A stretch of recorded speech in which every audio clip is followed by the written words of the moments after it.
اس کے اتنے ہی الفاظ دل ناصبور کے لیے مصدع امید بن گئے تھے۔ امید کہتی تھی کہ آج اس نے دل کے کسی نامعلوم جذبے کی صدا سنی تھی۔ ایک دن اس کا دل اس کی زبان بن کر پکارے گی کہ تم میرے ہو، تم میرے سکندر ہو جو کبھی کسی کے نہ تھے اور نہ ہو سکو گے، جیسے رابعہ تمہاری تھی اور ہے اور رہے گی، مگر وہ دن کب آئے گا؟ محسن اور نیک محمد کے درمیان کسی فضول سی بات پر ٹھنی ہوئی تھی اور شہلا ان کی زبانی جنگ سے پوری طرح لطف اندوز ہو رہی تھی۔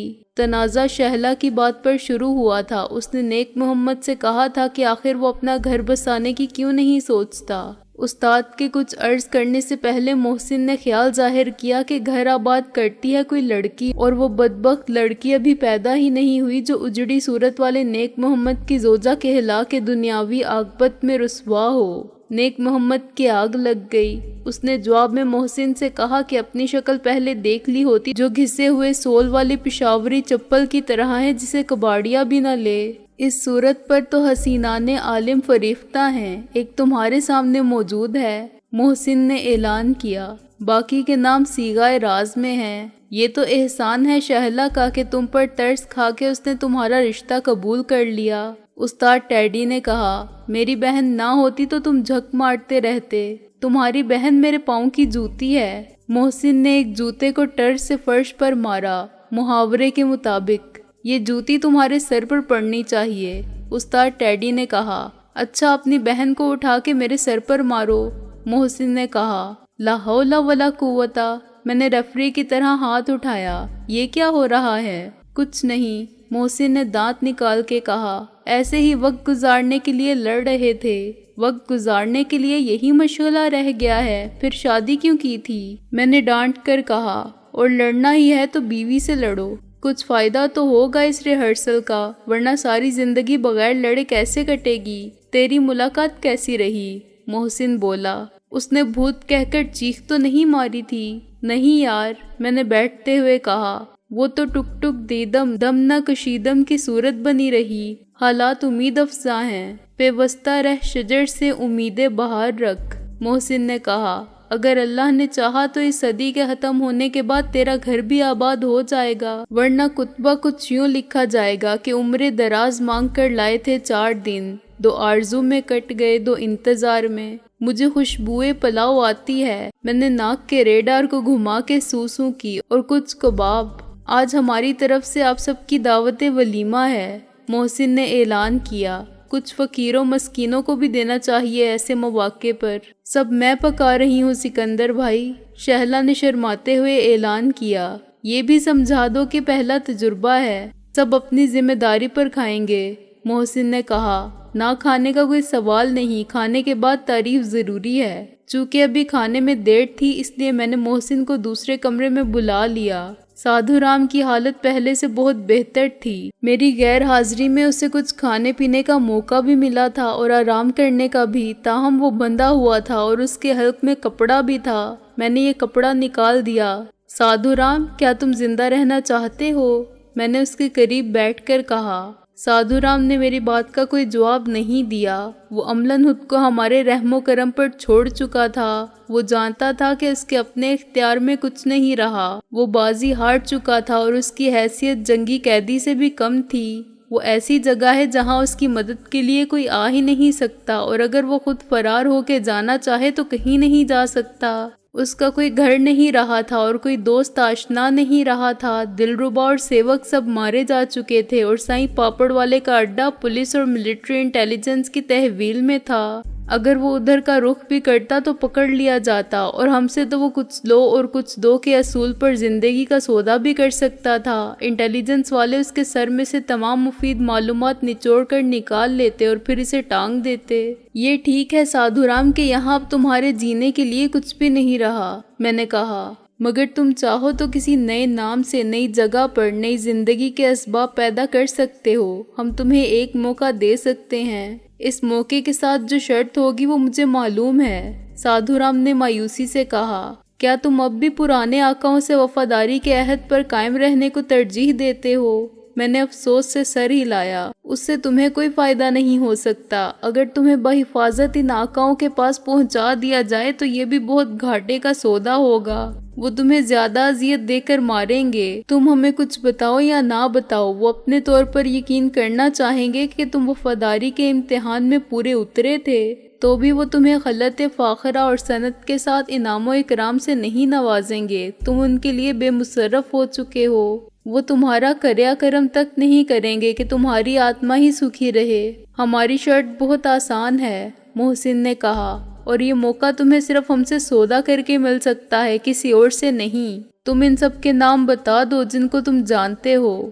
میں نے کہا، ادھر بھی اور ادھر بھی۔ صرف نام بتانے سے کیا ہوگا؟ سادھو رام نے کہا، سب کے پتے تمہیں نہیں معلوم تو کوئی بات نہیں۔ میں نے حوصلہ افزا لہجے میں کہا، جتنے نام پتے یاد آئیں وہ سب ایک کاغذ پر لکھ کر ہمیں دے دو۔ تم اس کاروبار میں کس کس سے ملتے رہے ہو اور کہاں ملتے رہے ہو؟ یہ کاروبار کب سے جاری ہے؟ تم کب سے شریک ہو؟ کس نے کتنا منافع کمایا؟ پہلے تم پاکستان میں رہنے والوں کے متعلق بتاؤ۔ میں سب کو نہیں جانتا، سادھو رام بولا۔ یہ بندوبست ہی ایسا تھا کہ کوئی بھی سب کو نہیں جان سکتا۔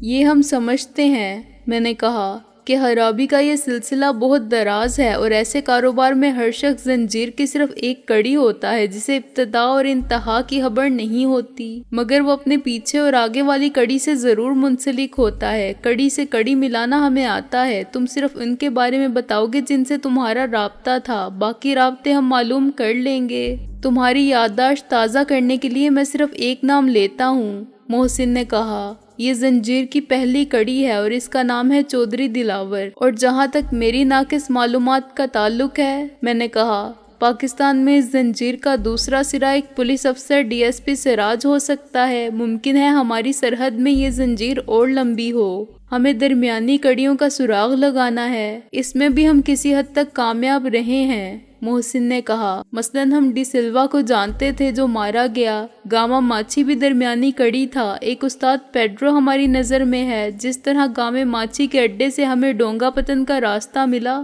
وہاں سے سائیں پاپڑ والے کا اور کرما والی کا پتہ چلا۔ دلربا اور کرنل جگن ناتھ کے نام معلوم ہوئے۔ تم سے ملاقات ہوئی۔ یہ سب ایک نام جاننے سے ہوا، گامے ماچی کے نام سے۔ اب تمہاری مدد سے ہمیں ایک بھی نیا نام معلوم ہو جائے تو اس سے مزید نام پوچھے جا سکتے ہیں، اور میرا خیال ہے کہ تم سے ایک نہیں زیادہ نئے نام معلوم ہو سکتے ہیں۔ میں نے کہا، یہ سب تمہیں بتا کہ ہم کوئی خطرہ مول نہیں لے رہے ہیں۔ ہمیں یقین ہے کہ تم اب کسی کو خبردار نہیں کر سکتے، کسی کو نہیں بتا سکتے کہ ہم کتنا جانتے ہیں۔ تمہارے لیے یہاں سے ہماری اجازت کے بغیر زندہ بچ نکلنے کی کوئی صورت ہی نہیں رہی۔ تم خود سوچ لو کہ ہم کس درجہ خطرناک لوگ ہیں اور ہمارے عزائم کیا ہیں۔ ہماری مدد کر کے تم جان بخشی کا وعدہ لے سکتے ہو، مگر یہ یاد رہے کہ مدد میں دھوکے کی 1% بھی گنجائش نہیں ہوگی۔ ہم تصدیق کریں گے اور کوئی اطلاع غلط ثابت ہوئی تو یہ معاہدہ ختم ہو جائے گا۔ دوسری بات یہ کہ تم جتنا جانتے ہو سب بتاؤ گے،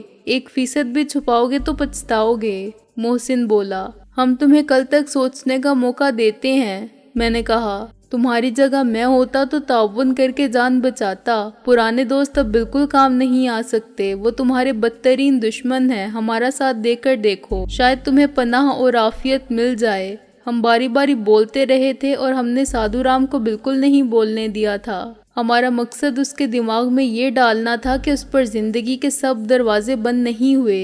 ایک دروازہ ایسا بھی ہے جس کی چابی ہمارے پاس ہے، اور وہ چاہے تو یہ چابی اسے مل سکتی ہے۔ فیصلہ اسے کرنا تھا۔ ہمارا مقصد کسی دشواری کے بغیر اسے سب کچھ اگلوانا تھا، اور ہمارا مقصد اسے تصویر کا دوسرا رخ دکھانا بھی تھا۔ میں نے کپڑا دوبارہ اس کے منہ میں ٹھونسا اور ہم دوسرے کمرے میں آ گئے جہاں سے اشتہا انگیز خوشبو براہ راست ہمارے معدے پر حملہ کر رہی تھی۔ نہ جانے کب سے ہماری زندگی ایک بیہودہ معمول بنی ہوئی تھی جس میں کسی بات کا کوئی وقت مقرر نہ تھا، نہ کھانے کا، نہ سونے کا، نہ مرنے کا، نہ جینے کا۔ وہ وقت خواب کی صورت لگتا تھا۔ ہم گھومتے پھرتے تھے، ہوٹلوں میں دعوتیں اڑاتے تھے، کہکہے لگاتے تھے اور مسکراتے تھے اور محبت کرتے تھے، چین کی نیند سوتے تھے اور اپنے شب و روز کے ہر لمحے کی مسرت پر مکمل اختیار رکھتے تھے۔ اب تو یہ تھا کہ جہاں جو ملا کھا لیا، نہیں ملا تو گزارا کر لیا۔ پسند ناپسند کا کوئی سوال نہ تھا۔ سوکھی روٹی بھی خواہش سے نہیں ملتی تھی۔ بے خواب راتیں خوف، پریشانی اور بھاگ دوڑ میں زندگی گزرتی تھیں، اور جسم مجبور ہو جاتا تھا تو سولی پر بھی نیند کی ضرورت پوری کر لیتا تھا۔ بہت عرصے بعد مجھے یہ پناہ گاہ ایک گھر کی طرح لگ رہی تھی، وہ گھر جو بچپن میں مجھ سے بچھڑ گیا تھا، پھر کئی سال سفر میں گزرے، دیار غیر میں گھر کا صرف تصور ساتھ تھا، واپس آیا تو بے گھر ہو چکا تھا۔ گھر جانے اور بسانے کی آرزو کو رابعہ نے نئی زندگی بخشی تھی، مگر وہ گھر بھی ہنوز ایک خواب تھا جس کی تعبیر کے امکان تک خیالوں کی رسائی بھی نہ رہی تھی۔ تقدیر نے مجھے اور رابعہ کو ملا کے بھی دور رکھا تھا اور اس کے لیے بھی کوئی گھر نہ چھوڑا تھا۔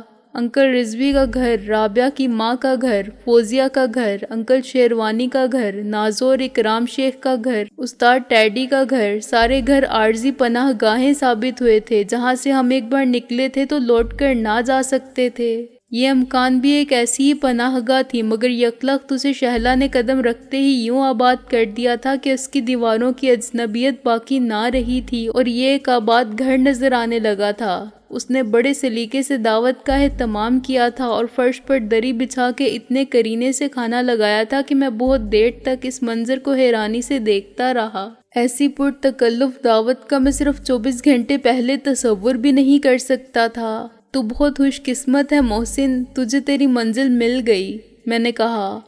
افسوس، جو مزہ منزل کی آرزو میں اور راستے کی مسافت میں تھا وہ نہ رہا، محسن نے دردناک لہجے میں کہا۔ منزل پر پہنچنے کے بعد کیا رہ جاتا ہے؟ ابھی وہ مامے چاچے والی منزل باقی ہے، میں نے اسے یاد دلایا اور محسن کہا مار کے ہنسا۔ شہلا کا رنگ لال پڑ گیا اور وہ اندر بھاگ گئی۔ یہ تو ایسا سفر ہے جس میں ایک منزل سے اگلی منزل کا نشان ملتا ہے، میں نے فلسفیانہ لہجے میں کہا۔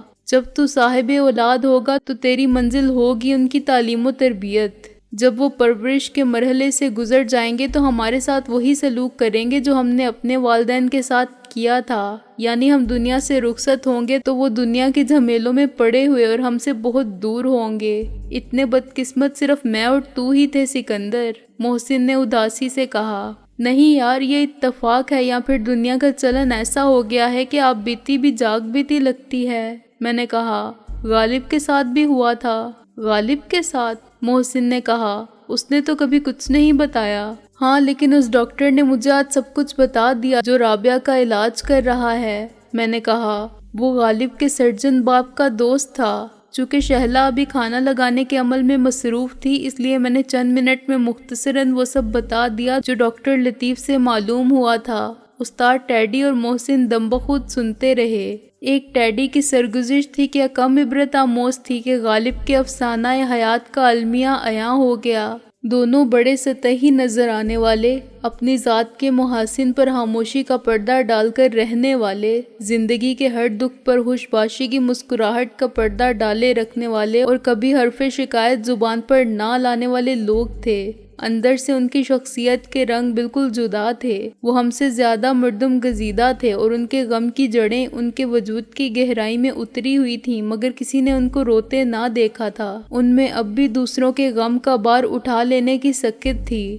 دنیا نے ان کے ساتھ بڑی بے رحمی کا سلوک کیا تھا، مگر ان کا دل پتھر بھی نہیں ہوا تھا۔ وہ اب بھی خلوص و مہر و وفا پر یقین رکھتے تھے اور دوستی یوں نبھاتے تھے کہ جان بیچنے کو آئے تو بے دام بیچ دی۔ ظاہر کی آنکھ سے دیکھنے والے کے لیے استاد ٹیڈی ایک بدمعاش تھا اور غالب ایک صحافی، مگر ہم نے دیکھا تھا کہ دونوں ہی انسان تھے اور انسانیت کی صفات کی خوبیوں کا حسن دونوں کے باطن میں جلوہ گر تھا۔ دروازے پر ایک دھماکہ ہوا تو ہم تینوں اچھل پڑے جو بڑی بے صبری سے شہلا کے آنے کا انتظار کر رہے تھے۔ یہ کون ہو سکتا ہے؟ محسن نے کہا اور ایک دم اٹھ کھڑا ہوا۔ میں دوسرے کمرے کی طرف ریوالور لینے لپکا۔ کون ہے بھائی؟ استاد ٹیڈی نے ڈانٹ کر کہا۔ ایک اور الو کا پٹھا۔ غالب نے دروازے پر لات ماری۔ میں رک گیا اور محسن نے دروازہ کھول دیا۔ آئیے آئیے، بڑے وقت پر آئے، محسن بولا۔ چشمے ماں روشن، دل ماں شاد۔ نہ میرا دل شاد ہے اور نہ میری آنکھ روشن ہے، غالب نے چلا کر کہا اور اپنا ٹوٹا ہوا چشمہ لہرایا۔ میں اندازے سے یہاں بیٹھا ہوں۔ وہ اتنا برہم تھا کہ اس نے دعوت کے سامان کی طرف بھی نہیں دیکھا اور اس خوشبو پر بھی توجہ نہیں دی جو کمرے میں بھری ہوئی تھی۔ اس کی آنکھ کے پاس ایک نیل تھا جو مار پیٹ کا نتیجہ معلوم ہوتا تھا۔ یہ کیا ہوا چچا غالب؟ میں نے کہا۔ وہی جو تم لوگوں کے ساتھ رہ کر ہو سکتا ہے، غالب نے برہمی سے کہا۔ اتنا پرانا صحافی ہوں میں اور میری کتنی خدمات ہیں اس اخبار کے لیے۔ اسے فٹ پاتھ پر ٹکے سیر بکنے والے اخبار سے ایک معتبر اور بااثر اخبار بنانے میں میرا خون پسینہ ایک ہوا۔ آج وہ ایڈیٹر کی اولاد چند دن کی غیر حاضری پر مجھے برطرف کرنے کی دھمکی دیتا ہے، مجھ سے پوچھتا ہے کہاں مر گئے تھے۔ میں نے کہا مر گیا تھا، تم نے خبر لی؟ کہنے لگا خبر تو اب لوں گا میں تمہاری بہت اچھی طرح، ابھی چھٹی کر دوں گا تو چھٹی کا دودھ یاد آ جائے گا۔ میں نے کہا کہ پھر برطرفی کا نام لیا تو دودھ کی کھیر بنا دوں گا۔ پھر اس نے مکہ گھمایا جو میری ناک پر لگا۔ غالب نے پھر ٹوٹی ہوئی اینک کو واقعاتی شہادت کے طور پر پیش کیا، اور میں نے اینک ٹوٹ جانے کے بعد مکہ تو اس کے سر پر مارا تھا مگر لگا اس کے دانتوں پر۔ میں ادھر آ گیا، وہ دندان ساز کے پاس چلا گیا۔ ہنستے ہنستے ہم سب کی آنکھوں سے پانی بہنے لگا۔ اب کیا ہوگا مرزا غالب، تمہارا، اس کا اور اخبار کا؟ جو ہونا تھا ہو گیا، اب کیا ہوگا؟ غالب نے کہا کل میں اور وہ دونوں اس واقعے کو بھول جائیں گے، اخبار تو نکالنا ہی ہے۔ چلو اچھا ہوا، نہ لڑائی ہوتی نہ تم دعوت ولیمہ میں شرکت کے لیے پہنچتے۔ محسن نے ہنستے ہوئے کہا تمہاری کمی واقعی محسوس ہو رہی تھی۔ میں نے کہا آؤ بیٹھ جاؤ، اب تک ہمارے ساتھ دھکے کھاتے رہے ہو یا جوتے؟ استاد ٹیڈی نے کہا آج پلاؤ زردہ کھا لو یار، آج اس دشمن کا بھی کلا کما کر دو۔ غالب نے مکہ لہرایا، پلاؤ زردہ تو اس کے سوئم پر بھی ملے گا، میں تو سوئم کا انتظار بھی نہیں کروں گا، تم مر کے دیکھو، اسی دن زردے کی دیگ تقسیم کروں گا اخبار والوں میں۔ ٹیڈی بولا چلو چلو، ہر وقت لڑتے ہو۔ شہلا نے آ کر سب کو ڈانٹا، آرام سے بیٹھو۔ ہاں آرام سے بیٹھو۔ محسن نے فوراً تائید میں سر ہلایا، جیسا کہ ہماری زوجہ محترمہ نے حکم دیا ہے۔ خلاف ورزی کرنے والے کو دعوت ولیمہ سے اٹھا کر باہر گلی میں پھینک دیا جائے گا۔ اوہ واہ بھائی واہ، کسی نے کھلے دروازے میں نمودار ہو کے کہا، کیسی سونی خوشبو آ رہی ہے۔ ہم نے تو لنگدے لنگدے نظر ماری۔ یہ کیا معاملہ ہے شہنشاہ؟ یہ ہمارا لینڈ لارڈ ٹیکسی ڈرائیور تھا۔ آؤ بھائی آؤ، تمہاری ہی کسر تھی۔ او جی ہم تو آ ہی گئے ہیں۔ وہ جوتیاں اتار کے ہمارے ساتھ آ بیٹھا۔ لیکن دسو تے صحیح ہے گل کی یہ موتیاں والے ہو، یہ جو اپنا یار ہے نا، میں نے محسن کی طرف اشارہ کیا، یہ شادی کر کے آیا ہے۔ لینڈ لارڈ نے غور سے لجائی ہوئی شہلا کو دیکھا۔ پر ایتے والد صاحب کے فوت ہونے پر گئے تھے؟ جی ہاں، مگر وہاں حالات ایسے ہوئے کہ بیوی کو ساتھ لانا پڑا۔ میں نے کہا اچھا جی، خیر میں کی آکھاں۔ ٹیکسی ڈرائیور نے سر کھجایا۔ بڑا افسوس ہے یا بڑی خوشی ہے؟ چلو جی، رب جو کردہ ہے چنگا کردہ ہے۔ آج خیر پرجائی نے سب خود پکایا ہے۔ واہ بھائی واہ، شروع کرو نا موتیاں والیو، یا ہور کسے دا انتظار ہے؟ ہم سب ندیدوں کی طرح کھانے پر ٹوٹ پڑے۔ غالباً شہلا کو پہلے سے اندازہ تھا کہ ہم ترسے ہوئے لوگ ضرورت سے زیادہ کھائیں گے، خواہ ہمیں ہیضہ ہو جائے، یا پھر اندازے کی غلطی کے باعث اس نے زیادہ پکا لیا تھا کہ 2 افراد کے اضافے سے کوئی فرق نہیں پڑا۔ کھانے کے دوران میں بھی ایک جنگ محسن اور ٹیڈی کے درمیان ہوئی۔ اس کا اصرار تھا کہ میری بہن سے اچھا کھانا کوئی پکا نہیں سکتا۔ محسن نے گرج کر کہا کہ میری بیوی سے اچھا تمہاری بہن نہیں پکا سکتی۔ پھر شہلا نے محسن کو اس کے الفاظ یاد دلا کے شرمندہ کرنا چاہا جو اس نے کھانا لگنے سے پہلے کہے تھے۔ محسن نے ڈھٹائی سے جواب دیا کہ وہ اپنے ہر بیان سے منحرف ہونے کی ہمت رکھتا ہے۔ درمیان میں باہر سے کسی نے چلانا شروع کیا، اوئے اے تیرے پیو دی گلیے، ہٹا اپنی آسمانوں۔ یہ ہمارے لینڈ لارڈ کا دیرینہ دشمن دوسرا ٹیکسی ڈرائیور تھا، جس کی ٹیکسی پھر مخالف سمت سے نمودار ہو گئی تھی۔ لینڈ لارڈ نے حسب عادت اپنی ٹیکسی گلی میں یوں پارک کی تھی کہ راستہ بلاک ہو گیا تھا۔ مشتعل ہو کے جوابی کارروائی کے لیے اٹھا ہی تھا کہ ٹیڈی نے اسے بٹھا لیا اور خود دروازے تک گیا۔ یہ کیا بکواس لگا رکھی ہے، شرفا کا محلہ ہے یہ، ٹیڈی نے گرج کر کہا۔ او بھائی شرفا، یہ ٹیکسی ہٹوا دو، کدھر ہے اس کا مالک؟ دوسرا ٹیکسی والا بولا، وہ میو ہسپتال میں ہے۔ ٹیڈی نے کہا گاڑی کو اٹھا کے لے جا سکتے ہو تو لے جاؤ۔ میو ہسپتال میں؟ دوسرا ٹیکسی ڈرائیور ایک دم فلیٹ ہو گیا۔ کیا ہوا ہے جی اسے، کون سے وارڈ میں ہے؟ دل کے وارڈ میں ہے۔ ٹیڈی نے کہا اس کی گاڑی کو دل کا دورہ پڑا تھا۔ اوہ رب خیر کرے۔ دوسرے ڈرائیور نے بدحواسی میں گاڑی کو ریورس کیا اور ٹیڈی کی بات پر غور نہ کر سکا۔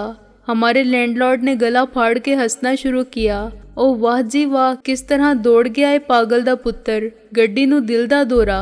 اس نے پھر کھانے پر حملہ کیا۔ میں نے خدا کا شکر ادا کیا کہ اس ہنگامے میں سادھو رام کی موجودگی نے کوئی مسئلہ پیدا نہیں کیا۔ وہ دوسرے کمرے میں چپ چاپ بندہ پڑا رہا۔ بن بلایا مہمان یعنی ہمارا لینڈ لارڈ جانے لگا تو اس نے شہلا کے سر پر ہاتھ پھیر کر باقاعدہ دعا دی اور سر سے ٹوپی اتاری۔ اس میں نوٹ بھرے ہوئے تھے۔ اس نے گن کر 51 روپے نکالے اور شہلا کو پکڑا دیے۔ لے لے پتر، او بھائی شادی کوئی بار بار ہوندی ہے، سانو بھی ایک بار ہی ملے سن، وہ بولا۔ پھر اس نے باقی نوٹوں کے ساتھ ٹوپی کو احتیاط سے سر پر جمایا اور باہر نکل گیا۔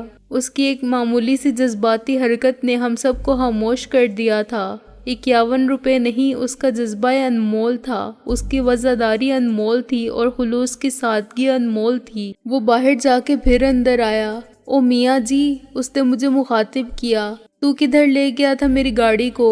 بیڑا غرق کر کے لایا؟ مگر یہ حساب پھر کدی، آج تے خوشی دا موقع ہے۔ وہ پھر پلٹا اور اپنی گاڑی کو سیدھا لے گیا۔ مجھے یہ سوچ کر پھر ہنسی آئی کہ اگر وہ دوسرا ٹیکسی ڈرائیور میو ہسپتال پہنچا اور دل کے وارڈ میں ہمارے لینڈ لارڈ کو تلاش کرتا پھرا تو مایوس ہو کے لوٹے گا اور سمجھ جائے گا کہ اسے بے وقوف بنایا گیا تھا۔ پیشہ ورانہ مخاصمت اپنی جگہ تھا، وہ بھی دل کا اچھا آدمی، مگر واپسی پر اس کے اور ہمارے لینڈ لارڈ کی جنگ دلچسپ ہوگی۔ اس رات کوئی سونے کے موڈ میں نہ تھا۔ 11 بجے شہلا نے کافی بنائی جو اتنی سرور آور تھی کہ آسودگی اور راحت کا احساس میرے رگوں پہ میں اترنے لگا۔ وقت بہت ناقابل اعتبار تھا۔ آج اس نے سب کو ملا دیا تھا اور سب کچھ دے دیا تھا۔ ایک رابعہ کی کمی کا احساس سب کو تھا، لیکن عمدن کسی نے اس کا نام نہیں لیا تھا۔ وہ ہماری طرح خوش ہو سکتی تو ہم اسے بھی لے آتے، مگر اب دل کی تسلی کے لیے یہ خیال غنیمت تھا کہ وہ محفوظ ہے۔ جدا ہیں اگر آج ہم تو کل بہم ہوں گے۔ یہ چند روزہ جدائی تو کوئی بات نہیں۔ یہ کس نے کہا تھا؟ یہ مجھے فوزیہ نے لکھا تھا۔ وقت کی راہیں بدل گئی تھیں اور منزلیں بدل گئی تھیں۔ وقت ہر گھڑی ہر لمحہ آدمی پر حاوی ہے۔ وقت آدمی کی تقدیر ہے، ناقابل فہم غیر یقینی خیال کی گرفت میں نہ آنے والا۔ ہم نے محسن اور شہلا کو مشورہ دیا تھا کہ وہ 1-2 دن کے لیے کسی ہوٹل میں کمرہ لے لیں کیونکہ یہاں سادھو رام کی موجودگی سب سے بڑا فتنہ تھی۔ ایک کمرے کو ہم حوالات کے طور پر استعمال کر رہے تھے اور وہاں کسی کا رات کو جاگتے رہنا ضروری تھا، خواہ یہ کام باری باری ہی کرنا پڑے۔ اس کے علاوہ ہم 5 افراد تھے، ہمارا سامان تھا اور کمرے زیادہ بڑے نہیں تھے، لیکن شہلا اور محسن نے تنگی میں گزارا کرنے کو ترجیح دی۔ شہلا تو کسی دوسرے گھر میں جانے کے لیے بھی تیار نہیں تھی، مگر میں نے اسے باتوں سے قائل کر لیا۔ یہ بھی کوئی گھر ہے؟ میں نے کہا، تمہارے لیے ہم ایسا گھر لیں گے جسے تم واقعی گھر بنا سکو، اس گھر میں جس میں ہم سب آرام سے رہ سکیں۔ اسے تم اپنی مرضی سے سجانا، سارا سامان خود خریدنا، فرنیچر، پردے، برتن، وہ تمہارا اور محسن کا گھر ہوگا، MRS کا ہیڈ کوارٹر نہیں ہوگا۔ اسے ہم سب ہر خطرے سے، ہر آفت سے محفوظ رکھیں گے۔ جب ہم وہاں آئیں گے تو اپنے ساتھ کوئی مسئلہ نہیں لائیں گے، وہاں ہم پیار لے کر آئیں گے، خوشی لے کر آئیں گے۔ جیسے کہ بھائی اپنی بہن کے گھر جاتے ہیں تو خالی ہاتھ نہیں جاتے، استاد ٹیڈی نے کہا۔ ہاں، اور ہم سکھ چین، خوشی اور آرام کے لیے وہاں آئیں گے، میں نے کہا۔ ہماری ذمہ داری اب بڑھ گئی ہے، پہلے بھی ہم ایک دوسرے کے محافظ تھے، مگر اب محسن کو تمہارے لیے اور تم کو محسن کے لیے جینا ہے، اور ہمیں تمہارے گھر کی حفاظت بھی کرنی ہے۔ ہم تمہارے خطرات اور تمہارے مصائب کا بار اٹھا سکتے ہیں، یہ نہیں کر سکتے۔ کیا نہیں کر سکتے؟ محسن نے میری بات کاٹ دی۔ تم یہ سمجھتے ہو کہ اب میں گھر میں بیٹھ جاؤں گا تو تمہارا خیال غلط ہے۔ میری زندگی کی ذمہ داری تم سب نے بانٹ لی ہے تو پھر مجھے کس بات کی فکر؟ مجھے تم MRS سے خارج نہیں کر سکتے۔ چپ کر کے سو جاؤ MRS کے بچوں، غالب نے آنکھ کھول کر کہا، اور تب ہمیں احساس ہوا کہ وہ جہاں بیٹھا تھا وہیں لڑک کر سو چکا ہے۔ استاد ٹیڈی کچھ کہنے والا تھا کہ میں نے اسے منع کر دیا۔ وہ رات ہم نے باری باری جاگتے اور پہرا دیتے گزاری۔ صبح شہلا نے پھر ایک سگڑ اور امورے خانہ داری میں ماہر بیوی ہونے کا ثبوت دیتے ہوئے سب کے لیے بہترین ناشتہ تیار کیا۔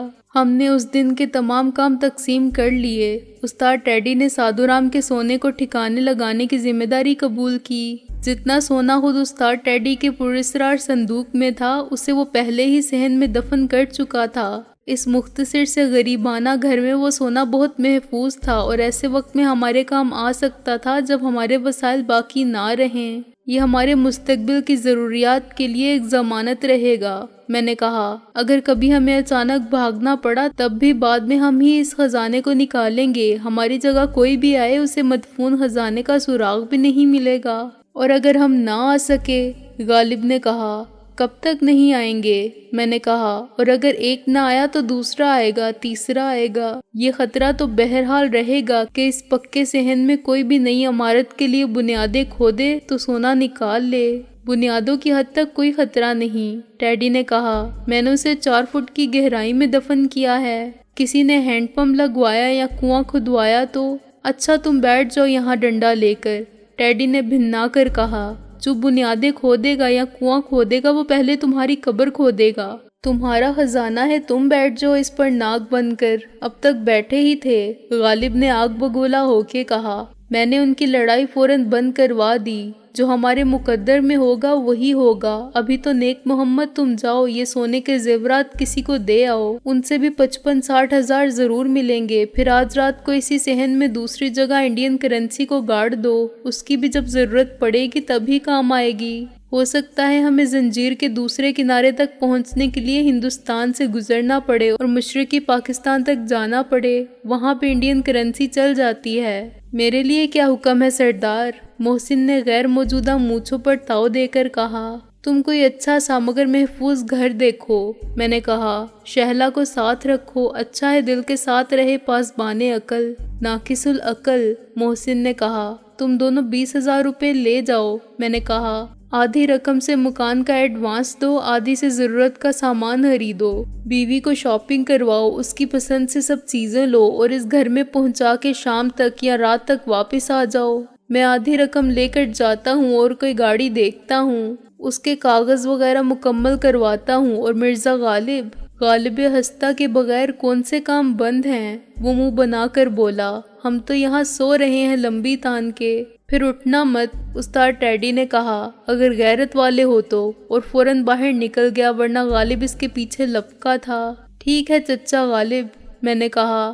یار یہ کیا بکواس لگا رکھی ہے کل سے تم نے؟ میں چچا ہوں تمہارا؟ غالب نے دھرنا مار کے بیٹھتے ہوئے کہا۔ وہ ٹیڈی کے خلاف مؤثر جوابی کارروائی نہ کر سکنے کے باعث جھلایا ہوا تھا۔ اچھا تایا غالب تم آرام کرو، میں نے ہنس کر کہا۔ تمہیں رات کو جاگنا ہوتا ہے، گھر پر بھی کسی کو سادھو رام کی حفاظت کے لیے رہنا تو تھا، بس ذرا محتاط اور چوکس رہنا، یہ نہ ہو کہ واپسی پر معاملہ الٹا ملے۔ محسن نے اسے چھیڑنے کے لیے کہا۔ تم بندھے پڑے ہو اور سادھو رام؟ جاؤ بابا جاؤ، کیوں فقیروں سے دل لگی کر کے بد دعا لیتے ہو؟ غالب نے ہاتھ جوڑ کر کہا۔ وہ سمجھ گیا تھا کہ ہم اسے چھیڑنے پر تلے ہوئے ہیں۔ آدھے گھنٹے کے اندر اندر ہم سب اپنے اپنے راستوں پر نکل چکے تھے۔ میں نے محسن اور شہلا کو ایک ساتھ رکشہ میں روانہ ہوتے دیکھا۔ انہوں نے پلٹ کر ہاتھ ہلایا اور میں ان کے مسرت سے دمکتے چہروں کو دیکھتا رہا۔ شہلا کے رنگ و روپ میں صبح بہار کی تازگی اتر آئی تھی اور وہ ایک دوسرے کو پا لینے کی خوشی کے احساس سے سرشار تھے۔ ان کی خوشی کو قائم دائم رکھنا خدا، یہ میں نے چلتے چلتے دعا کی۔ اگر ضرورت ہو تو میرے مقدر کی خوشیاں بھی ان کے دامن میں ڈال دینا، میں تو ابھی اس خوشی سے بہت دور ہوں اور اپنی محرومی کے دکھ سے سمجھوتا کر کے بھی جی سکتا ہوں۔ گاڑی خریدتے ہوئے مجھے اچانک رابعہ کا خیال آیا۔ میں اس سے پہلے 3 شو روم دیکھ چکا تھا، چوتھے شو روم میں مجھے سرخ رنگ کی ایک فاکس ویگن نظر آئی۔ ایک لمحے کے لیے میری نظر کو میرے تصور نے فریب دیا اور مجھے یوں لگا جیسے یہ وہی گاڑی ہے جس میں رابعہ پہلی بار میرے پاس آئی تھی، نیلے آسمان کے رنگ کی ساڑی باندھے جس پر زرد پھول ستاروں کی طرح جگمگا رہے تھے اور جس میں اس کا چہرہ مہتاب کی طرح روشن نظر آتا تھا۔ اسی گاڑی میں ایک رات میں اور رابعہ شہر کی رات کی تنہائیوں میں سرگرداں رہے۔ وہ رات بھی ماضی کا قصہ بن گئی تھی اور یادوں میں زندہ تھی، لیکن وہ گاڑی دوسرا جنم پا کے میرے سامنے آ گئی تھی۔ رابعہ کو یہ گاڑی یاد تھی، اس کو دیکھ کر اسے اور بہت کچھ یاد آ سکتا تھا۔ اگر میں اس کے لیے ایک ویسی ہی ساڑی خرید کر لے جاؤں اور اسے کہوں کہ میرے ساتھ چلے، شاید آج کی رات پھر میں گزرے ہوئے وقت کی یادوں کو رابعہ کے روبرو کر سکوں۔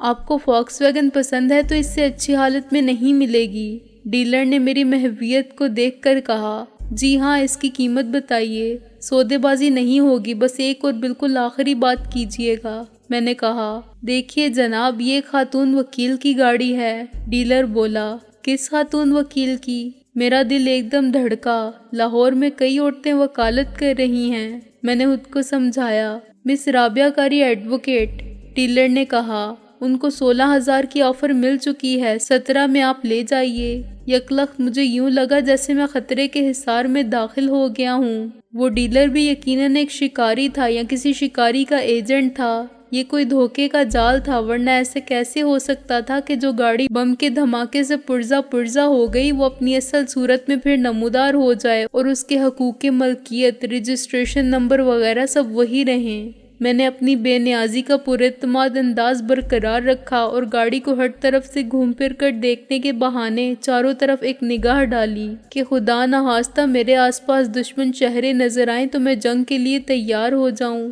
اس کے کتنے آنر تھے پہلے؟ میں نے اپنی جانب کا دروازہ کھول کر اندر جھانکا۔ اندر سیٹ کور تک وہی تھے۔ یہ فرسٹ آنر کار ہے صاحب، ڈیلر بولا۔ مالک کیوں بیچ رہی ہیں؟ میں نے کہا۔ انہوں نے جاپانی کار لے لی ہے، ٹویوٹا کورونا مارک 1، ڈیلر بولا۔ آئی سی، آپ ان سے واقف معلوم ہوتے ہیں۔ میں نے کہا۔ کہاں مل سکتی ہیں وہ؟ ان سے مل کر آپ کو کیا لینا ہے؟ ڈیلر بولا۔ گاڑی پسند کیجیے اور لے جائیے۔ میں مسکرایا۔ آپ تو کمیشن ایجنٹ ہیں، جس کی گاڑی ہے ان سے ٹرانسفر لیٹر تو لینا ہی ہوگا۔ وہ ہمارے پاس ہے، اوپن لیٹر، وہ بولا۔ ہم ان کو رقم ادا کر کے تمام کاغذات لے چکے ہیں، آپ کو ٹرانسفر کروا دیں گے، اپنی ذمہ داری پر جناب۔ میں کروا لوں گا، میں نے کہا اور اپنی نظر ہر طرف رکھی۔ شو روم کے آس پاس کوئی بھی نہیں تھا۔ آپ مجھے کاغذات دکھا دیں۔ ڈیلر اندر گیا اور کاغذات اٹھا لایا۔ یہ اوریجنل کاغذات تھے، اسی گاڑی کے کاغذات جو رابعہ کے پاس تھی۔ مجھے شامت اعمال یہاں لے آئی تھی۔ میں سب سمجھ رہا تھا مگر مجبور تھا۔ میں اس گاڑی کو چھوڑ نہیں سکتا تھا۔ آپ اس کا انجن نمبر اور چیسس نمبر چیک کر لیں، ڈیلر نے کہا۔ میں نے اناڑی پن کا مظاہرہ کیا اور انجن نمبر تلاش کرنے کے بہانے اس کے پرزوں کو پہچاننے کی کوشش کرتا رہا۔ رابعہ کی گاڑی کے اپر کلینر پر درمیان میں ایک ڈینٹ تھا۔ اس میں نیا کاربوریٹر ڈالا گیا تھا۔ اس کے کوائل پر سفید سپرے پینٹ تھا۔ جو انجن میرے سامنے تھا اس میں یہ پہچان کی نشانیاں نہیں تھیں، لیکن انجن پر نمبر وہی تھا۔ آخری چیز چیسس نمبر تھا۔ چیسس کا نمبر فاکس ویگن میں پیچھے والی سیٹ کے نیچے ہوتا ہے صاحب، ڈیلر نے کہا۔